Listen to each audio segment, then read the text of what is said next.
Cool. My name's Dakota Floyd. I'm 27, I think.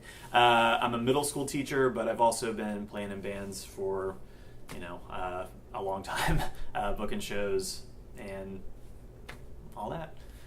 My thoughts on it, speaking from personal experience, it's something that I've felt since I was a little kid. I mean, I remember being 5 and sitting in the road and I just want a car to hit me. And as a 5-year-old, you don't really realize the magnitude of that thought. And looking back, it's oh, dang, it's pretty intense. But there's definitely a stigma to it in the sense, I always think about antidepressants. I'm on antidepressants, have been for years, but going into that, it was terrifying because it's I don't want to be someone who's taking medicine to feel okay. I want my thoughts to be my own. And while they're not for everybody, going on those, while it was terrifying, was a total game changer for me.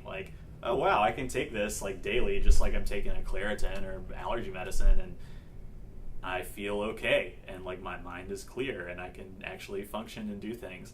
But going into it was so scary because all you hear, on TV from pockets of people is, well, I don't want to take any medicine and turn me into a zombie, whatever. But it's just something that's everywhere, and people don't want to talk about it. And I get it; it's messy, it's gross because depression is messy and gross. Anxiety is messy and gross, and it is hard to talk about. But it's super, super, super important to bring it to discussion because I've lost at this point too many friends to suicide and seeing them go down paths due to, in large part, their depression that they haven't come back.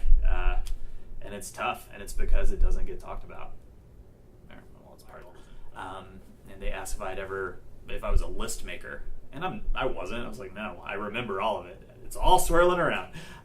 But I started making lists of things that I had goals for, whether that was daily, take out the trash, go buy an avocado, whatever, or larger goals by the end of the year, record an album, write a zine, whatever it may be.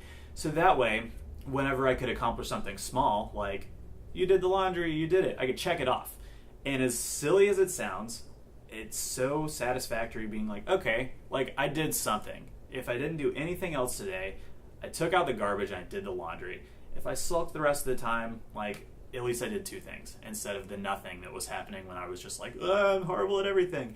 That's one thing that really, really, as simple as it was, helped me get out of a pretty major funk. I still have somewhere the list from when I was in grad school. That was pretty much the pit of my depression. It was right before I started going on antidepressants and anxiety meds, and I had commitments 92 hours a week. I was working full time, I was student teaching, I was doing grad school classes, I was still trying to not be a hermit of, a Boo Radley, shutting myself off from society. So I needed something. But I still have the list from then where it's wow, I was able to accomplish all that in a month. That's kind of awesome. So I did that. I also really try to deal with it through music. I feel almost every musician would say the same thing. When I was a kid, I didn't really fit too well. I grew up in a small town, and I found sort of some solace in music, in punk rock bands and loud bands that just really didn't care about they would sing about depression. They would sing about how life is sometimes miserable. And it really drew me in, and I started playing music from there. And most recently, I wrote, and I'm in the process of recording an album about death and the feelings that come along with that, whether it's, terrible sadness or, wishing you had done more to reach out to people, just kind of every facet of it. And getting that out really has helped alleviate some of the anxiety and stress that comes with losing family members and friends, and it kind of helped give a sense of closure in some parts of it. But yeah, mostly music and list making. Those are my 2 go-tos right now. Yeah. Like we're talking about now, the reason this video series even exists is because depression sucks to talk about. It shouldn't, but right now with our current culture and climate of things, it does. It's messy, and you don't want to pry in anyone's business, and you feel nobody cares about my problems, and maybe someone else feels the same way.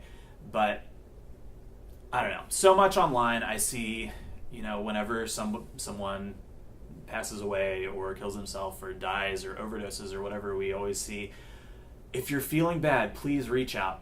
Just reach out for help. When you're depressed, you don't want to reach out for help. Like, you think you're scum. And to reach out and inconvenience someone else by like, help me please, no one does that. I think it's really important to reach in. And as hard as it can be, if you do see somebody who's down, if one of your friends is acting really weird, just even mention it, like, hey, are you feeling okay? And if they say yes, and they're like, I'm just sick, whatever, I mean, use your judgment. Your friends. You should know your friends. But keep checking in. Just because I've lost too many people to suicide. One person is too many. But, I think I've gotten old enough where it's like, oh, whatever. If the worst that's going to happen is they're like, oh, they care about me. This person cares about me enough to ask. So I would say, instead of telling people to reach out, actually reach in. And whether that's asking somebody to hang out, checking in if they're okay, sending them a Facebook dog sticker, whatever it may be, just trying to break through that awkwardness, because it will be awkward sometimes, and just asking, checking. That's kind of where I'm at, and I know people are at different levels of comfort with talking about depression, and I'm not here to say, this is what you need to do, because I don't know, like, neither of us are professionals. The tough thing, I think, with depression and anxiety and, other mental illness is, unlike the chicken pox, it looks different for everybody. Like, hey, look, I got chicken pox, I got spots. Oh, here's your calamine lotion, take this for a week, you're good to go. Depression, it's like, okay, well, what are your symptoms of this? A, B, C. Oh, well, mine are X, Y, R, just like totally different for every person. So I teach right down the road, and we have an advisory program. So every morning, instead of like homeroom, it's, you take roll, whatever, but we have these 7 mindsets that we base our like little 20-minute lessons on, and it's all about reframing your thinking and the way you approach situations. Instead of like, I'm so bad at this, I can't do it. Think about like, I can't do this yet. I'm not good at it yet. And kind of going and thinking about situations like that. And obviously, not every kid's going to be like, yes, I'm going to reframe my thinking, but there's definitely going to be some kids that are going to think a little differently, especially after doing this for a full school year. The positive brainwashing.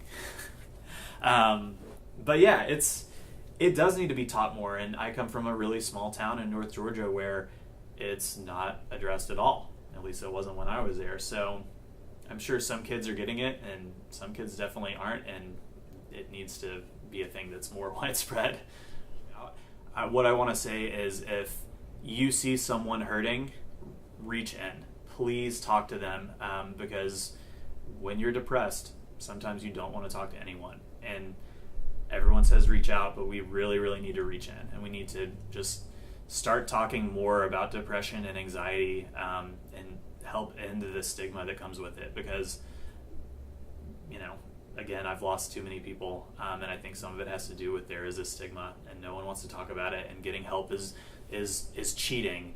It's not a positive thing in some people's eyes, but it changed my life. And there's also a really great, if you want someone else talking about this, a great comedy special by Chris Gethard.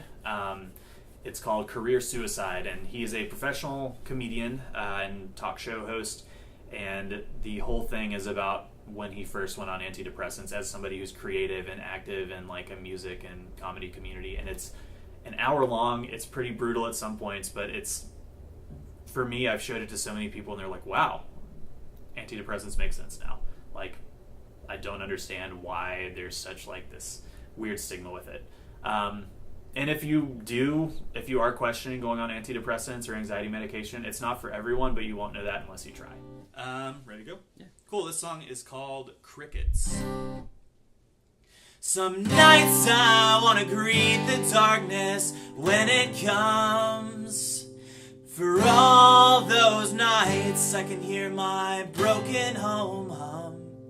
Things will never be as simple as they were when we were kids. but I'm trying to remember summer's broken promises. From when we were glowing in the dark, running in the yard, tripping on my own 2 feet, falling to the ground, rushing through the sound, splashing up and down the creek. I'm always running far away, thinking every day about who I wanna be, wondering all about this crazy life I have. But I think it's time I concede that I've been receding like the water at my feet, and I'm feeling pretty shallow, thin and cold. And the crickets croon their somber songs like sirens sing to me. Everything will die in time. Oh, everyone runs out of time, but I'm still looking for the ghost of the kid I used to know when I was 10. Shelved behind a stack of notebooks, some postcards from old friends who will never get to know what they meant to me way back then. But I don't wanna let this die before I say goodbye for the last time. Wave goodbye. No, there's never a good time to say goodbye. No, there's never a good time to say goodbye. But I've been cleaning out the corners of my dreams, and there's little left but a fading twilight gleam. But the crickets croon their somber songs and like sirens sing to me. Everything will die in time. Oh, everyone runs out of time. We all want a little more time. When they close the casket, my God left behind. Next time they close the casket, my God